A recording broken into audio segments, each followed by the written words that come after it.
2024 সালের জুলাই আগস্টের রক্তক্ষয়ী গণ অভ্যুত্থানে ছাত্র জনতার উপর বল প্রয়োগ ও গুলিবর্ষণের অভিযোগে চরম বিতর্কের মুখে পড়েছিল তৎকালীন পুলিশ প্রশাসন। রাজনৈতিক পট পরিবর্তনের 2 বছর পেরিয়ে গেলেও দেখা যাচ্ছে সে সময় দায়িত্ব পালন করা শীর্ষ পুলিশ কর্মকর্তাদের একটি বড় অংশ এখনও বহাল তবিয়তে প্রশাসনিক কর্মকাণ্ড চালিয়ে যাচ্ছেন। মাঠ পর্যায়ে সরাসরি জড়িত থাকা সত্ত্বেও কিভাবে এখনও চাকরিতে সক্রিয় এসব কর্মকর্তা, এই নিয়ে জনমনে প্রশ্ন রয়েছে।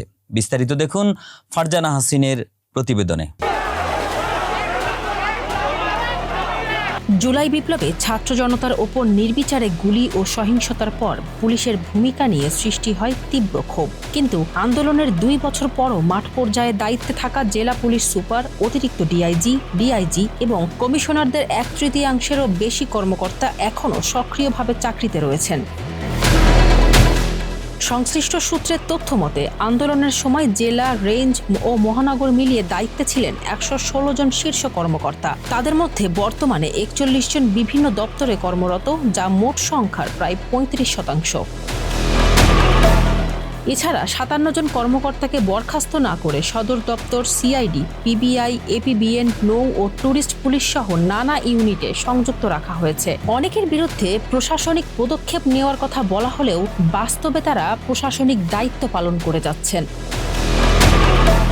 পরিসংখ্যান বলছে, অভিযুক্তদের মধ্যে এ পর্যন্ত শাস্তিমূলক ব্যবস্থা হিসেবে অবসরে পাঠানো হয়েছে মাত্র 17 জনকে, যা মোট কর্মকর্তার প্রায় 14%। পলাতকদের ক্ষেত্রে প্রক্রিয়াটি ঝুলছে ইন্টারপোলের দোরগোড়ায়।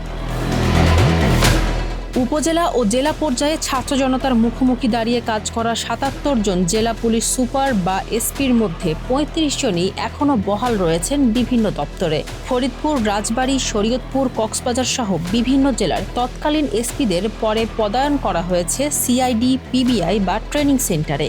পদোন্নতি পেয়ে হাইওয়ে পুলিশ অতিরিক্ত ডিআইজি হওয়া তৎকালীন টাঙ্গাইলের এসপিকেও সম্প্রতি পাঠানো হয়েছে বেতবুনিয়া ট্রেনিং সেন্টারে।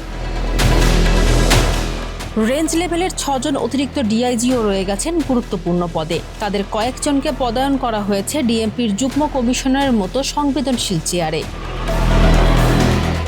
সবচেয়ে কঠোর শাস্তির মুখে পড়েছেন জেলার দায়িত্বে থাকা মাত্র 11 জন এসপি। এর মধ্যে ফৌজদারি মামলা ও গ্রেপ্তারের পর সাময়িক বরখাস্ত হন কয়েকজন, আর কারাগারে রয়েছেন নোয়াখালী, কুমিল্লা ও বাগেরহাটের সাবেক 3 SP.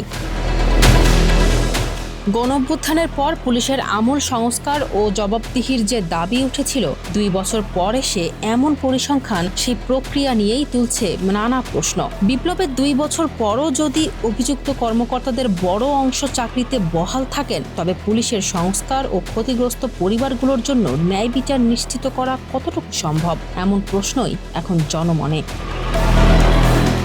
Desk report, Farzana Hasin, মানব কণ্ঠ।